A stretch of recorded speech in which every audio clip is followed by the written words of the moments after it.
Stuart, what was your take on that game today?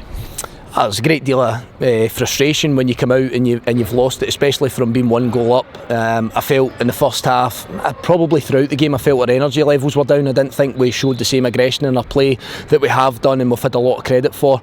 And from that, yes, it's frustrating. We have to find out why that is, because that's the basic principle of at times running and being competitive and getting close to your opponent. And I just felt we were off it to a degree right across the board. But in saying that, we score a goal, we score a good goal, and we get ourselves ahead. We started the second half relatively well, and I'd said that to the players. I felt that we kind of shot ourselves in the foot, and that's not to take any credit away for the opposition winning the game, because they have to do something right to win a game, but I just felt at times we could have been in more control of the ball. We could have made better decisions, and that turning and changing in 1 or 2 sort of moments in the second half, I felt just put Dundee United in the front foot, whereas we have recently managed the game well through stages, but again, you're dealing with human beings at the end of the day. At times you're going to get things wrong, I'll get things wrong, but for me it's about making sure that this doesn't derail. Losing a game of football doesn't derail what we're trying to do, what we're trying to achieve, to become better players, to become a better coaching staff, to try and earn as many points as you possibly can. We will strip it back, we'll dissect what we all could do better, but in saying that, moving forward, I still think we've given ourselves plenty of confidence in what we can do and what we can achieve. It's been well documented, the good run that we have been on since you came in.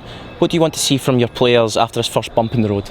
No, I don't need to see a great deal else from them than what I have seen. Again, we know where we are, we know where we've been, and we have an understanding of where we want to go. So from that point of view, I think that we'll analyse and we'll pull bits apart. It's never to embarrass anybody, but I always believe in making sure that we're really precise in why we tell players have lost a game of football. And in general, I do believe we have a group of guys in there that are so honest that generally they'll stick their hand up where they felt they could have done better. So sometimes that makes my job a little bit easier, in the sense that they almost acknowledge it. You can't go over it 3 and 4 times when they've held their hands up, but no, listen, we've got a tough game coming next week, of course we have, but in general what I'm seeing from the group, the work ethic, the togetherness, how they're trying to respond to what I'm asking them to do has been excellent. So we'll continue to move that direction. Dundee United will be pleased with their result today, but I've just said that to the players with their celebrations and obviously enjoying their day here today. You have to use that as a sense of motivation, where you don't want to feel that again. We've enjoyed everything that's happened in recent weeks, of course we have.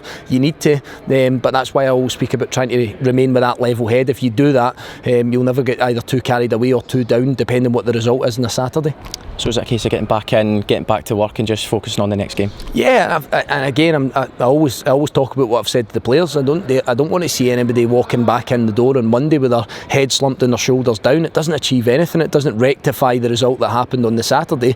I think you go away, and I think most good pros do, and they go away and they're angry tonight and they're disappointed tonight. But I think that professionalism sort of kicks in, that you know that there's something else that needs to happen. It's not the last day of the season. It's not the last game of the season, and there's plenty there from my perspective that I still think we can achieve in the remaining 6 games of the season, and I'm looking forward to it, and it's my job to make sure the players do as well. Thanks for your time, Stuart.